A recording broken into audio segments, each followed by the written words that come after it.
Josh Sachs here with episode 2 of the Winner's Circle, bringing you the winners of the 3rd annual Winter Thaw at White Spruce, presented by Grip to Rip Disc Sports. Winners this year were Colleen McInnes taking down the FPO division and Calvin Roorda taking down the MPO division. I did the interviews on site after the rounds on Saturday, so I do apologize in advance for any background wind or other competitors that you might hear. Especially if they say anything that shouldn't be aired on YouTube. Thank you very much and enjoy the interviews. Hi there, I am here with Colleen McInnes, the winner of the 3rd annual White Spruce Winter Thaw. Congratulations on taking down the FPO division today, Colleen. Thank you. So exciting. So 2 rounds, 1 day. Yeah, it was a lot. We're so used to doing 1 round a day now, so it was a lot of golf. And how was it on your rehabbing ankle? It was good. I had a friend, Tony, came and caddied for me, so that was so helpful. Not having to do some of the up and down hills with the bag on, and then also trying to balance to get down. So that was definitely a saving. But I think probably once I was through 30 holes, I definitely felt it. So. Was there anything that was working particularly well in your game that you found today? It's so funny because the 2 rounds are so drastic. So in the first round, the putting was phenomenal. I was making all these huge putts. The second round, it was a lot of my upshot game because I was finding myself a little bit off on drives and a little bit off on putts. So it was helping to be able to recover with a really good upshot or park a hole so I'm not stressful putting back. What disc really did its due diligence for you today? I feel like a few, but mainly I have a Sheetizer FD, and it's a 0-1, but it's a little bit flippy, so it does a nice S, and it was doing a lot of work in the trees for me, so that one for sure. And I feel like it flies better because it's dyed, so check out the Sheetizer. Any hole on the course that you ever have a particular issue with, always want to get that hole, or it's always kind of in your head? I feel 10, because it does have a Mando, but it's short, and I feel like I can always get it. And the first round I did, but the second round I didn't, and it was okay.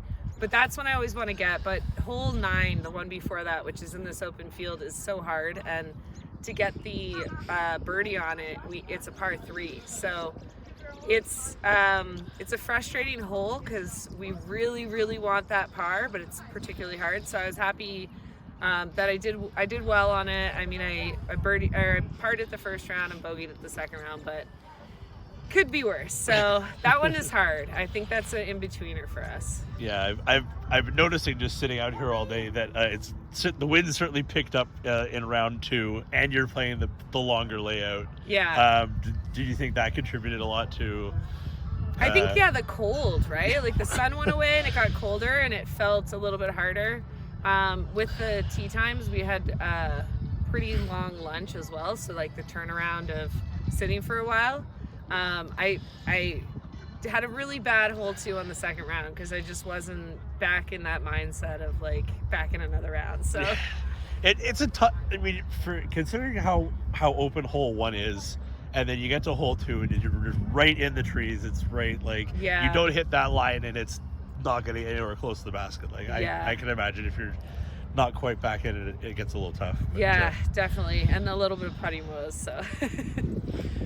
They happen. Yeah. And especially as you're coming off your rehab, that's what you're pushing off with on your putt, isn't it? Yeah. So it's tough, but I feel I had a few mistakes in the second round, but it was overall pretty clean. So. Yeah. What's the next tournament that you were getting into? We have a few GTA Cups, but our next tournament is Project 15. I'm so excited to go see Gabe's property again. Just beautiful course. So it's one of those top courses for Canada for UDisc. So it's one I look forward to every year. But very demanding, and I'm pretty sure 2 rounds in 1 day. So yeah, I think that's how they split it up. Yeah, it's gonna be really tough. So that course has a lot more of rocks and stuff for me to navigate on. So we'll see how it goes. Well, thank you very much, Colleen. Look forward to seeing you at P15. Thank you. And we'll talk soon. Awesome. With me here, I have the MPO winner of the 3rd annual Winter Thaw presented by Gripped and Ripped at White Spruce Park, Mr. Calvin Roorda, repping T3. This is your first MPO win, is it not, sir? Yeah, it's I have a colored win in the gold division, but this is my first win, so it's a pretty big moment for me. Congrats! That was a bit of a nail biter watching the scores come in. Yeah. Cam was holding on to the lead for a while, then kind of. Well, he shot a hot round, I think 11 down or 10 down throughout the round, and then had a little bit of debacle on the last hole, thankfully for me, but. You never like to see it end that way. So. And then watching you're coming up the last hole tied with James, and I will say it's hard to see the tee shot watching from the back of 20. So just kind of, if you don't mind, give me a little rundown of how the hole played out for you, because you guys are throwing from the blue tees way at the top of the hill, right? We are, yeah, the very back tees. I threw a metal flake destroyer on a little bit of pretty flat, had it turn off the line, and got lucky with some tree kicks to land pretty good in the middle of the fairway, pretty far up there.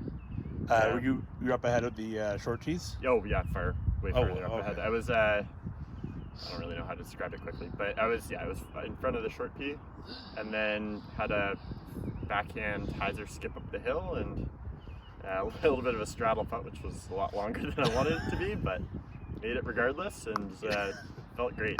So I will say, watching from the bleachers as they were here, we couldn't see you from where you were putting. I knew you were kind of off to the, I guess, right side if you're playing the hole, but off to our left. Yeah.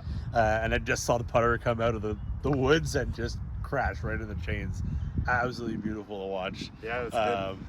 What was working really well for you today? The forehand felt great. Backhand was feeling good. I think the only thing really letting me down was the approach game, and my putting seemed to kind of make up for some of that. Played a lot of bogeys today, but enough birdies to make up for it. So yeah, it was much more consistent around a lot of the competitors out here who seemed to get really hot on the longer layout today, even though we had a little more wind this afternoon. Definitely a little bit surprising. I don't think I was expecting quite as many high scores, or low scores, I guess, good scores on the longs, and I was expecting a lot better scores from the shorts. So I guess it evens out, but not necessarily how you'd expect it to play out. Well, congrats again on taking down this first win. What tournament's coming up next for you? I believe I'm registered for P15, so that'll be good. Yeah, you've played the course before, right? I have, yeah. I played last year, as well as I've played multiple events there. Gabe does a great job with that course, and I'm super excited to play it. Well, we'll look forward to seeing you there, and congrats on this win. Enjoy yourself. Thank you so much, Josh. Appreciate it.